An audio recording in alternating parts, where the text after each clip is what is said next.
In the heart of Missoula, Montana, a young Steve Albini found himself immersed in a world of contrasts. Born to Frank Albini, a brilliant mathematician who unraveled the secrets of forest fires, and Gianna Albini, a compassionate soul who opened her home to parolees and foster kids from war-torn lands, as the years passed, the once vibrant Steve Albini began to retreat into himself, becoming a self-described borderline emotional basket case. In the depths of his solitude, he discovered a lifeline in the raw energy of punk rock, with the Ramones serving as his guiding light. The bass became his weapon of choice as he navigated into the tumultuous waters of his teenage years, playing in various punk bands that gave voice to his inner turmoil. The city of Chicago beckoned, and Steve answered its call, leaving the mountains of Montana behind to study journalism at Northwestern University. It was here, in the gritty heart of the Chicago punk scene, that he found his true calling. Small, irregular pieces of aluminum and stations were the first manifestations of his musical vision.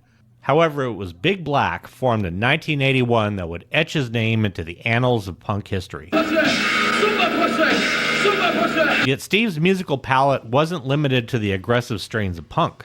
In the quiet moments of his youth, he found solace in the gentle melodies of folk, the soulful blues, and the twang of country western, all played on a monaural hi-fi that was actually built and assembled by his father. These diverse influences would later shape his approach to recording, as he sought to capture the essence of each band he worked with, free from the constraints of his own style. In high school, Steve suffered a broken leg, which confined him pretty much to his room. As he stared at the ceiling, his mind wandered to the sounds that had captivated him just a few years prior. The raw, unapologetic energy of the Ramones, introduced to him by a schoolmate during a fateful field trip. That moment had sparked a fire within him, one that would consume his teenage years and propel him toward a future in punk and indie rock. With a borrowed bass in hand, Albini began to explore the depths of his musical passion. The cast that encased his leg became a symbol of his transformation, a cocoon from which he would emerge as a force to be reckoned with. He took bass lessons for a week, absorbing the knowledge like a sponge, his fingers itching to create the sounds that swirled in his head. As he navigated the halls of Hellgate High School, Albini found solace in the underground world of punk. Just Ducky, a Montana punk band, became his first outlet, a place where he could unleash the raw energy that coursed through his veins. But it was only the beginning of his journey. After graduating, Albini left the mountains of Missoula behind, trading them for the gritty streets of Evanston, Illinois. At the Meadows School of Journalism at Northwestern University, he honed his writing skills, contributing to zines like Matter and Boston's Forced Exposure. But even as he immersed himself in the world of journalism, music remained his true calling. The Chicago punk scene became his new playground, and Albini dove in headfirst. But even as his passion for music grew, Albini refused to let it consume him entirely. He maintained a straight job for 5 years, working as a photograph retouch artist in a photography studio until 1987. It was a delicate balance, one that allowed him to pursue his music without the pressure of making it a profession. As the 80s unfolded, Albini's musical journey reached new heights. Big Black and Shellac, two bands that would become synonymous with his name, emerged from the depths of his creativity. Their sound was raw, uncompromising, and utterly unique, a reflection of Albini's unrelenting vision. Yet through it all, he remained true to his roots, viewing his band involvement as a hobby, a passion project that existed separately from his day-to-day life. From the broken bones of his youth to the stages of Chicago and beyond, Steve Albini's teenage years were a crucible that forged him into the artist that he was destined to become. And as he stood on the precipice of an uncertain future, Albini knew that his journey was far from over. As a matter of fact, it was only beginning. In the heart of Chicago's underground music scene, Steve Albini brought together Big Black, a band that would become a harbinger of industrial punk fury. He molded the band's debut EP, Lungs, a raw, pulsating beast that roared to life on Ruthless Records. Albini, a one-man army, played every instrument save for the saxophone, which he entrusted to his brother-in-arms, John Bonin. The Bulldozer EP followed, a relentless assault on the senses that cemented Big Black's reputation as a force to be reckoned with. As the band's notoriety grew, Albini enlisted the talents of Jeff Pizzotti and Santiago Durango, two seasoned warriors from the ranks of Naked Raygun and Pat Byrne. Armed with a Roland TR-606 drum machine, a weapon of mass percussion, Big Black unleashed Racer X, a sonic blitzkrieg that propelled them to the forefront of the industrial punk movement, leaving a trail of scorched earth and shattered eardrums in their wake. Racer X on attack. In a seismic shift that would reverberate through the annals of punk history, Dave Riley stepped into the void left by Pizzotti, his bass lines pulsing like a jackhammer through the heart of Big Black. With Riley's thunderous presence, the band unleashed their debut full-length album Atomizer, a sonic apocalypse that took no prisoners. The Ill-Deuced recording was birthed with Riley's bass as the backbone, while The Hammer Party, a compilation of the band's earlier EPs, Lungs and Bulldozer, served as a reminder of their raw, primal origins. As Big Black's star ascended, they pledged their allegiance to Touch and Go Records, a bastion of underground rebellion.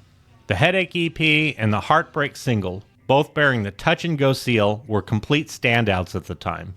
In a rare moment of reflection, Albini paid homage to the bands that had shaped his sonic worldview, a diverse array of musical revolutionaries that included the likes of the Ramones, The Birthday Party, The Stooges, and Bad Brains, among others. With songs about fucking and the single He's a Whore, The Model, Big Black delivered their final blow, a parting shot that would cement their legacy as one of the most uncompromising and influential bands of their generation. As quickly as they had risen, Big Black disbanded, leaving behind a trail of destruction and a void that would never ever be filled again. Durango, over the Enigma, traded in his guitar for a law degree, a final act of defiance in a world that had never quite understood the fury and the passion of Big Black. From the ashes of Big Black, Steve Albini returned with a creative fire raging with renewed intensity. In 1987, he forged a new alliance with Ray Washam and David Sims, two battle-hardened veterans of scratch acid, and together they birthed Rapeman, a band whose name, inspired by a Japanese comic book, would become both their calling card and their curse.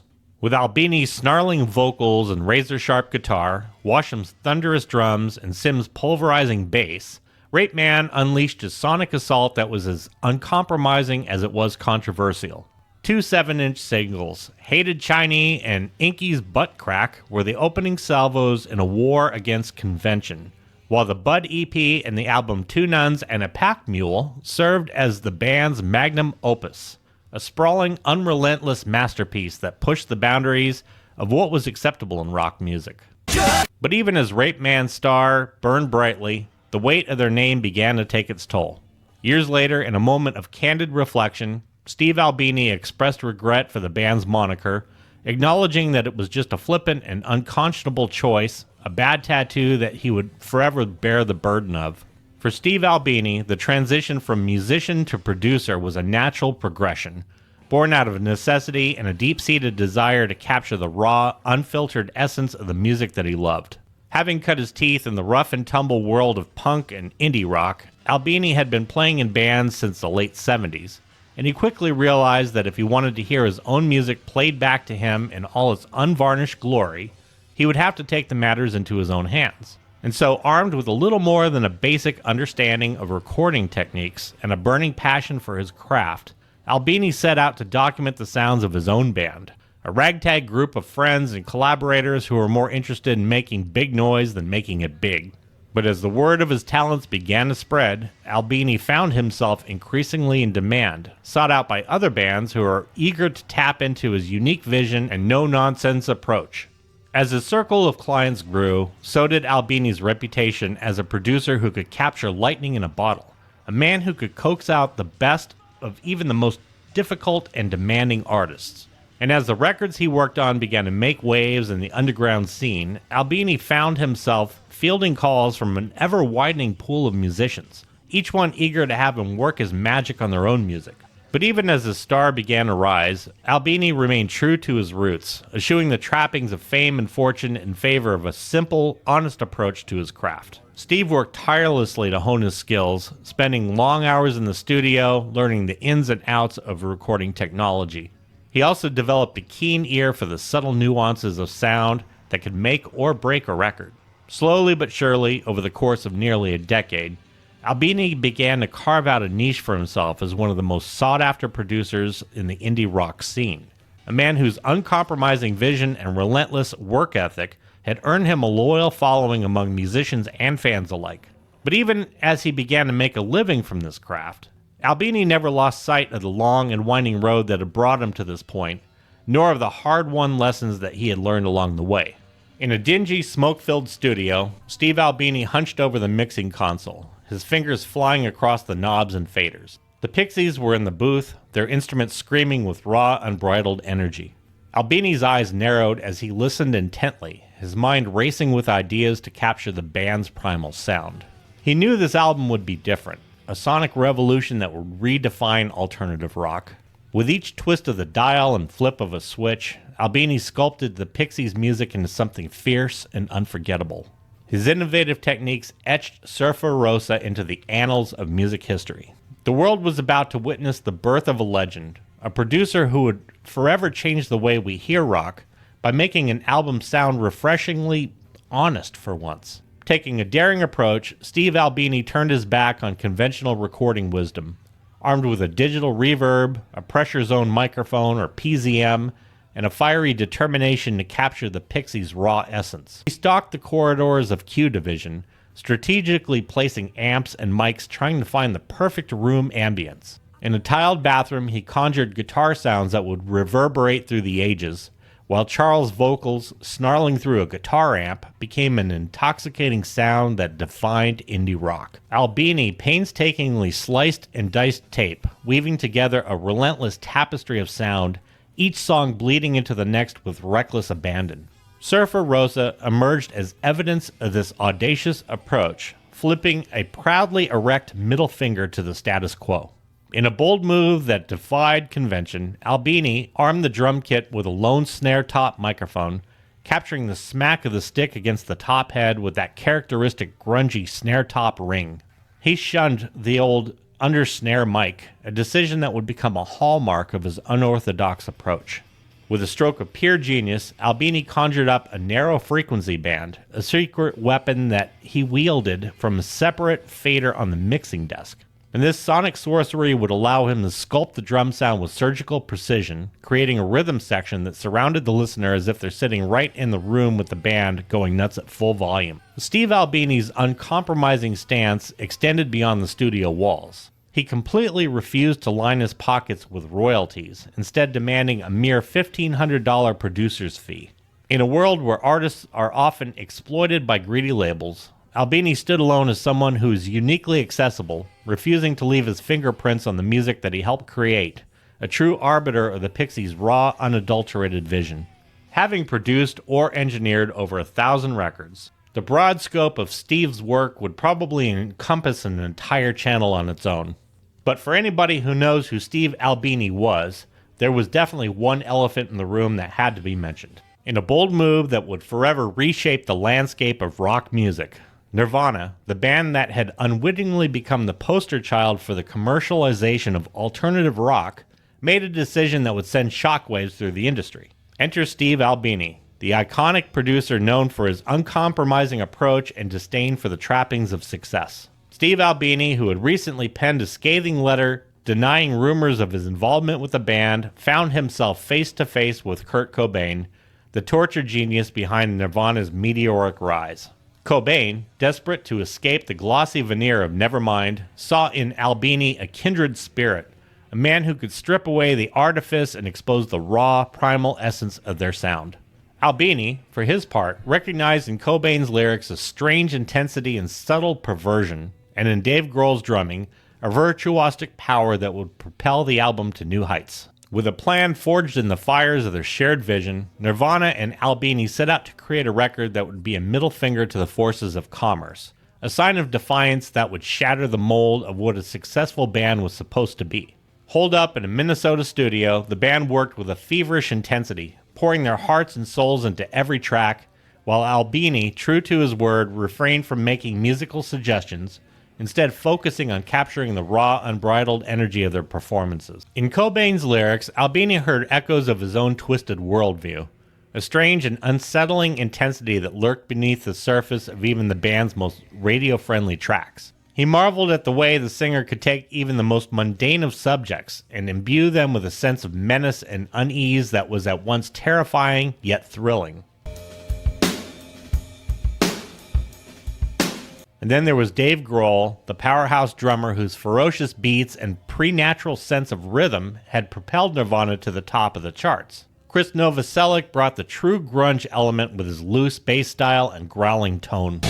Albini urged the band to abandon the polished, radio-friendly sound that had characterized their previous work, and to instead embrace the raw vibe that had defined their early days as a band. Albini proposed a recording process that was as simple as it was uncompromising. Most of Kurt Cobain's vocals were done in one take.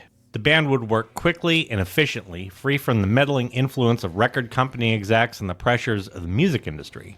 They would fund the recording themselves, and they would work with a single-minded focus and intensity that would allow them to capture the lightning in a bottle that was Nirvana at their most potent and unrestrained. Albini, ever the purist, made it clear that he wouldn't impose his own musical vision on the band. Instead, he'd be the facilitator, a conduit which the band's own unique sound and vision could be realized. He would definitely provide expertise and guidance, but he wouldn't interfere with the creative process, allowing the band to follow their own muse and create an album that truly was their own. They worked long hours, and as the days turned into nights, the music began to take shape, a swirling maelstrom of sound and fury that was unlike anything the band had created before. As the recording process neared its end, Albini found himself embroiled in a series of discussions with Gold Mountain Entertainment, Nirvana's management company, over the issue of his payment for the project. The company, eager to capitalize on the band's success, proposed a royalty agreement that would have seen Albini earn a percentage of each record sold, a sum that could have easily gone into the millions. But Steve Albini wasn't having any of it, expressing his disgust with the very concept of royalties and the way in which they represented the commodification of art. He considered the proposed sum to be an absurd amount of money, and he made it clear that he wanted no part of it. Instead, he proposed a flat fee of $100,000, a sum that he considered to be fair compensation for his work on the project. The band and their management readily agreed to his terms, and the matter was settled. But even as the recording process drew to a close, there were those within the music industry who remained suspicious of Albini, who questioned his motives and his ability to deliver an album that would live up to the band's previous successes. Albini, however, remained unfazed by the doubters and the naysayers, confident in his own abilities and secure in the knowledge that he had never worked on a record that had failed to meet his standards. In a shocking revelation, the original Steve Albini mix of Nirvana's album, initially deemed unlistenable and too abrasive by the record label, had resurfaced, exposing a long-buried truth. The label, in a desperate attempt to salvage the album's commercial appeal, or at least the way they saw it, enlisted the services of Scott Litt, the hottest engineer of the era, to remix the tracks Heart-Shaped Box and All Apologies. These doctored versions ultimately replaced Albini's raw and uncompromising vision on the album's release. However, as time has proven, Albini's unadulterated mix stands as the superior rendition, revealing that someone, perhaps even the mastering engineer, had tampered with the album's essence, diluting its impact. The songs, once shrouded in a glossy veneer that clashed with their inherently uncommercial nature, now shine in their true gritty glory. This revelation raises the question, was Kurt Cobain complicit in these changes, or were they forced on the band by the record company's meddling hands? Albini himself hinted at the label's interference, stating that they presumed the album couldn't succeed without their control, despite Nirvana's previous triumphs. But the mystery deepens with Cobain's alleged criticism of Albini's work on PJ Harvey's Rid of Me, though it remains unclear whether this was a genuine critique or a veiled comment on industry pressure. As the truth unravels, one thing becomes clear. The original Albini mix, with its raw power and unfiltered emotion, stands as the best of Nirvana's uncompromising vision and the enduring legacy of one of rock's most influential albums. After In Utero, work started to dry up for Steve. Smaller bands assumed that he was now too big to work with them, while major label bands stopped approaching him. Albini believes this was fallout from major labels blaming him for Nirvana's rebelliousness. Opening up his electrical audio studio in '95 was expensive, and Albini went broke several times trying to get it off the ground. He had to sell old equipment, records, and even his own guitars to keep it going. However, just when he thought he was down for the count, a lifeline came from a completely unexpected source. In 1997, Albini got a financial boost when Jimmy Page and Robert Plant hired him to produce their Walking into Clarksdale album. The money and prestige from that high-profile project at Abbey Road Studios helped keep electrical audio in business. More work followed, but the experience also served as an ego check for Albini. He realized that Page and Plant were huge rock stars who could easily fire him if they were disappointed with him. And Robert Plant, as irritating as his vocal style could be, fucking owns it. This made Albini realize that he was being hired by somebody, rather than just working with friends or peers. In the tumultuous landscape of the early 90s, Steve Albini had once again gathered a group of kindred spirits to forge a new path in the world of rock music. With Bob Weston, a former member of Volcano Sons, and Todd Traynor, a veteran of Rifle Sport, Breaking Circus, and Bricklayer Cake, Albini formed Shellac, a band that would become a beacon of hope for those who still believed in the power of raw, unadulterated sound. They began their journey with a series of EPs that would lay the foundation for the future triumphs. A Rude Gesture, Pictorial History, Uranus, and The Bird is the most popular finger, each one more raw and raunchy than the last. As their legend grew, Shellac caught the attention of the Japanese label Nux Organization, who released the band's first live album, Live in Tokyo, a scorching document of their electrifying stage presence. But it was their studio albums that Shellac truly came into their own, crafting masterpieces like At Action Park, Terraform, 1000 Hertz, Excellent Italian Greyhound, and Dude Incredible, each one pushing the boundaries of what was possible in rock music. With each release, Shellac reaffirmed their status as one of the most vital and uncompromising bands of their generation. In a twist of fate that would forever etch itself into the annals of rock history, Shellac, the indomitable force of sonic rebellion, stood on the precipice of releasing their long-awaited effort, To All Trains. Now, a decade had passed since their last studio offering, and fans eagerly awaited the arrival of this new release. But as the final notes of the album's closing track, the hauntingly titled I Don't Fear Hell, faded into silence, tragedy struck. Steve Albini, the man whose very name was synonymous with musical integrity, passed away mere days before the album's release at 61 years old from a heart attack. The news sent shockwaves through the music world as fans and fellow musicians alike grappled with the loss of a true icon. Yet even in death, Albini's presence loomed large over To All Trains, the album serving as a final sign of his unwavering commitment to his craft. The path from those early days of experimenting with sound to the point where he could support himself financially was a long and winding one, fraught with challenges and setbacks. But Steve Albini understood that the key to success lay not in the destination, but the journey itself. He immersed himself in the craft, learning to navigate the complex web of creativity, ego, and sensitivity that defines the recording process. He honed his skills, solving problems and building relationships, laying the foundation for a career that would span decades. For those who aspire to follow in his footsteps, Albini stressed the importance of patience, warning against the temptation to rush the process. He believed that the true success in the world of music isn't measured by material gains, but by the ability to continue creating, to make music for a lifetime. And so he urged aspiring producers to embrace the journey, take the time to learn, to grow, and to evolve, knowing that the reward lies not in the accolades or the paychecks, but in the simple joy of just doing what you love. So if you like what you see here, make sure to smack that like button, and while you're at it, subscribe and join the family, and I want to thank you so much for watching.